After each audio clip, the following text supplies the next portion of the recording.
In your role as the Commissioner, do you sometimes review reports issued by other partner countries just to get a bit of an idea of how they approach things and whether there may be differences between their approach and ours? Yes, Senator.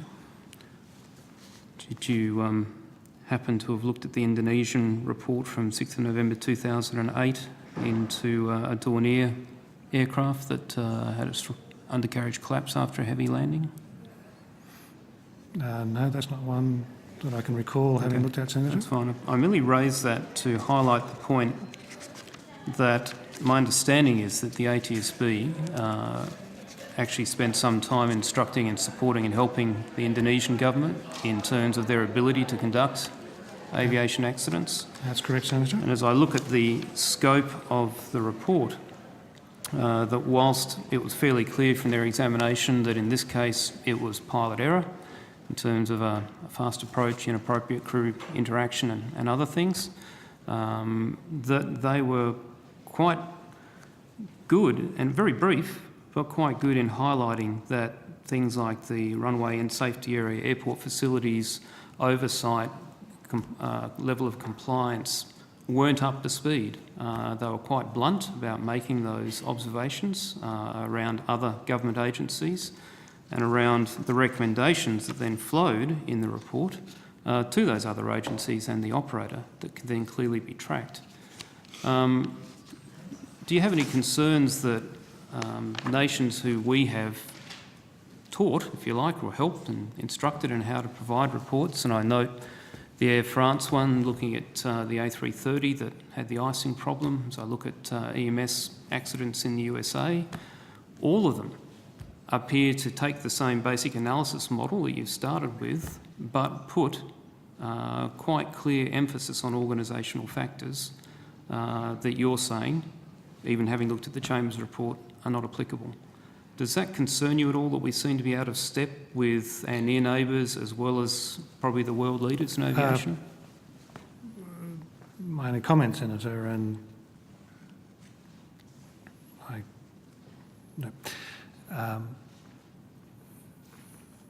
important though it is, the Norfolk Island investigation report is only one of a considerable number of reports that we produce on an annual basis.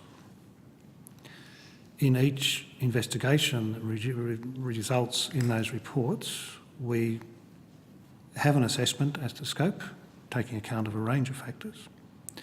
And in a number of cases, we would be, because we think it's necessary for the purpose of the investigation, to go all the way to organisational factors, both at the operator and the regulator level. We will quite often go there and make quite clear statements and findings in relation to it. So sorry, when did you say that starts? At the start of your investigation process? It's in the course of the investigation. We have regular, well, at least as necessary, critical reviews, Senator, which sometimes result in a variation of scope. And while in a practical sense, availability of both our expert investigators and the broader resources to support investigations are in play there, it's also about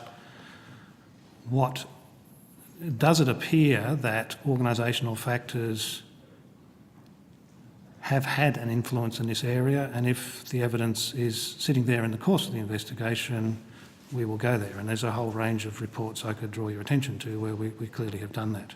Sure. And our reports taken as a whole, I think, are up there and quite comparable to those other countries. In this report in particular, looking at the information that you provided to us, and some of those emails are now in the public domain, clearly the accident investigation officer, or the officer in charge, proceeded initially on a whole of systems basis, and I believe I recall correctly that you had a discussion with Mr McCormick, or an officer of CASA, around the fact that it was a systems approach, but then made a comment back to the investigating officer that CASA now appear to have changed their view on having it as a systems approach.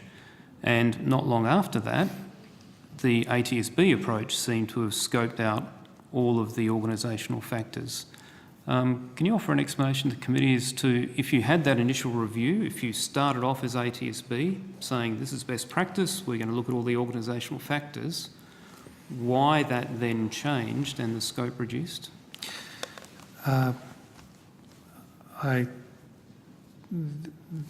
We don't appear to be in a common understanding here, Senator. So from my point of view, and the conversation that is in that email exchange, or is reflected in that email exchange, went not to the general set of organisational factors, but to the point that we had sitting with CASA at that point, I can't remember, I think at that time it was still a critical safety issue. So we were saying, here's something that, based on where we are now, we think is this particular issue as in relation to guidance as to what happens en route, the receipt of weather information and so on. Here is this issue we think is important, is systemic. And in initial conversations, that seemed to be where CASA as a regulator was focusing, i.e. there's a possibility we may need to change our guidance and other materials. When they reviewed that, they formed a view that that was not where their attention should be as the regulator, and then turned their attention to compliance with the existing system. And that exchange of emails is trying to relay, apparently not with clarity to others who are now reading it. That was, as I recall it, the conversation and what was going on. I think we'll have to agree to disagree on